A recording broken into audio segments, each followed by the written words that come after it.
Trojan family, Trojan gang. Fight on forever is in the building. And today we finna talk about what's going on in the world of college football. You know what I'm saying? And what's going on around USC. You hear me? Now I already know I ain't trying to drop this as no breaking news or nothing.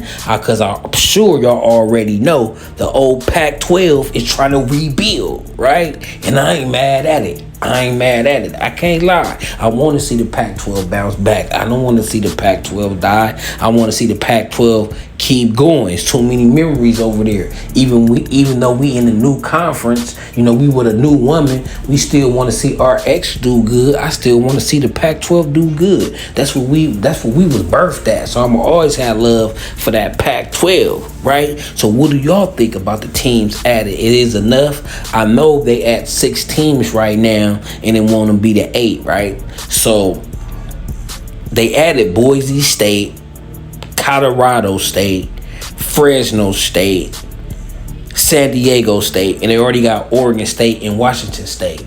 And I was thinking, well, goddamn, all these states, they might as well call it a Pac State Conference. What y'all think about that? And get a marketing deal with all state or something, you hear me?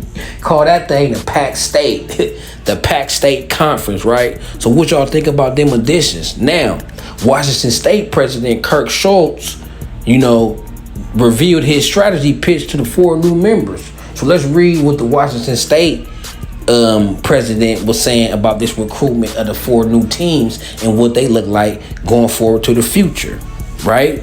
Now, he said, one of the pitches we made to the 4 new members was an opportunity to shape the future of the conference, including adding new members with similar aspirations for their athletic program. Our primary objective right now is to build an 8-team conference that has the potential to compete in the marketplace with the Big 12 and ACC. So the 6 of us will put our heads together with the leadership of Commissioner Teresa Gold and evaluate new members on who help us the most compete on a national level. We will continue to be strategic and bold moving forward. Washington State President Kirk Schultz, right? So the Pac-12 said they're going to be bold. They at least looking to add 2 more members to be an 18 conference. So right on, Pac-12, man. Rebuild, rebirth. The Pac-12 trying to transform like Optimus Prime. And I feel them. Can't let that prestigious conference die.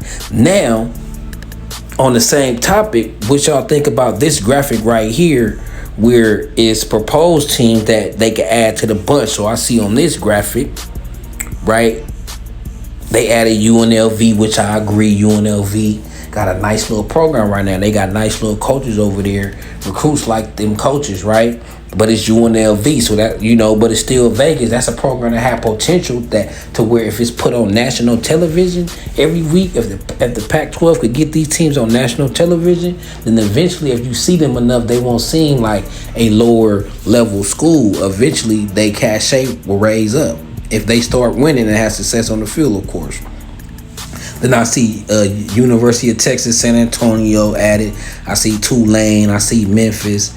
I see the University of South Florida. I see UConn. So it looked like the Pac-12 trying to go coastal, right? That would strengthen their brand and be able to negotiate better because you could fill different time slots. You got teams from the East Coast to down south to the West Coast. So that makes your conference more time schedule flexible. You can have more teams on because they ain't all playing at the same time. So what y'all think about the additions of these new teams? I seen one where it said Hawaii and San Jose State should be included too. Now, this is the type of conference where I feel it shouldn't be no limit of 8 teams. They should try to build a super conference in numbers because they'll be stronger in numbers, right? It'll be respected more if it's 20 teams, right?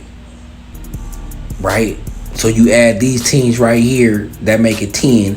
Then you throw in Hawaii and San Jose State, would that make it 12? And you keep going. I mean, who else out there? Like I said, North Dakota State. I'll see they want to take a bump up. They've been dominating their level. That's 13. Yeah. So if I was just the Pac-12, I'll try to go deep as I can. I'll try to get as many teams as I can. Right, that got potential. Right.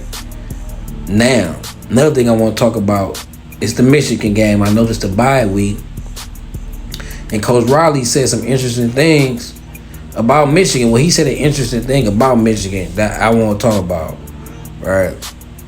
He said that, he watched the Michigan-Texas game last weekend. And he said the Texas game, in my opinion, watching it, was probably a bit closer than maybe what the scoreboard indicated. And what he's saying is Michigan was still kind of competing in the trenches. They still a tough team, and they still good enough to test us, and they still good enough to beat us if we don't bring our A game. Now, Texas whooped on Michigan, but we got to bring our A game, right, to beat them, or they could upset us, especially in Ann Arbor. They could definitely beat us if we ain't playing with it, and they ain't with the score indicated. And I want to look at the game and I seen that. They just need to get their offense going. Their defense still got the potential. They still decent in the trenches. They still good enough to give us a test, y'all. They still good enough to beat us. I know people probably like Bookie because they ain't got no quarterback and our defense got locked down. But if they could get the advantage of us in the trenches, like this game really gonna test our defensive line and our offensive line, right? It really gonna test our defensive line and our offensive line. So Lincoln Riley ready, and I'm just happy that the head coach, because he gonna set the tone. So I'm happy that the head coach is not looking over this, and we shouldn't anyway. I don't think our players looking over it because it's still Michigan playing in a big house, a national televised game. People gonna want to show out. But keeping them on their toes like this is going to have them prepare right in practice instead of waiting till the game off, the big house, then be pumped, right? When you down the team or you think you could get them, you might not go as hard in practice. So I'm pretty sure I heard the energy is up at practice and they going hard just like it was game week. So I love to hear that. And speaking of that, then practicing, Cam Fountain. See him right here rocking the number 55. No, he didn't change his number. They didn't give him the number 55 yet. You know what I'm saying? It's maybe an omen though. But this is Cam Fountain. He playing the role of Mason Graham, right? So they using Cam Fountain to prepare them to the wreck that Mason Graham be causing. So that just speaks volumes on what they think about this kid and how good this kid is, right? They could have had G-Day play that role, somebody lower down in the scout team, but they say, oh, we want Cam because Cam is that dude. He's electric. If need be, Cam could play right now. The only reason he ain't playing right now because Jamil Muhammad, Braylon Shelby, and Anthony Lucas is so good right now. Besides that, he'll be in the game and he'll be playing for a lot of different freshman teams, right?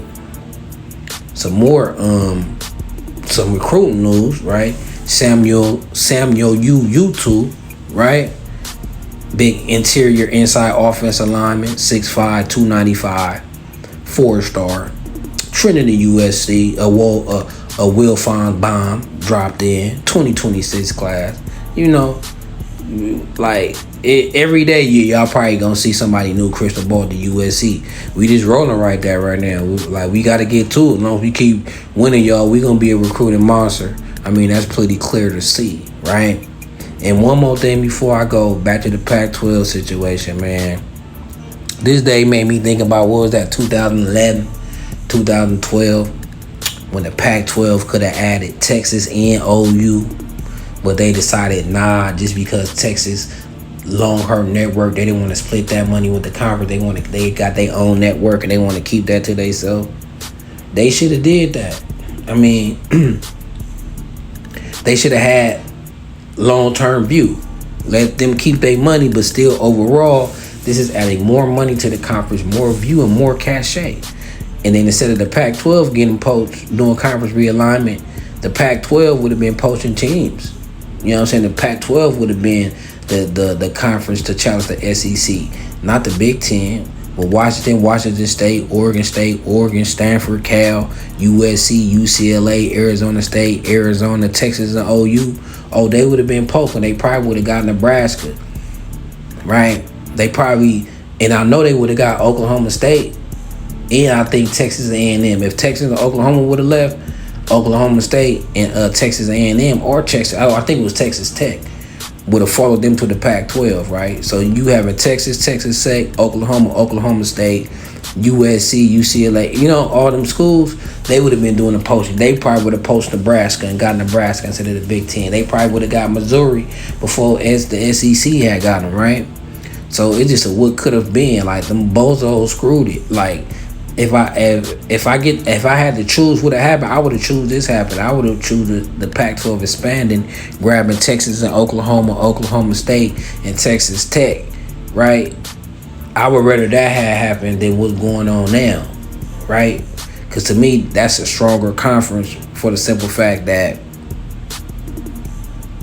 I feel like Texas got more potential than Ohio State and even Michigan, right?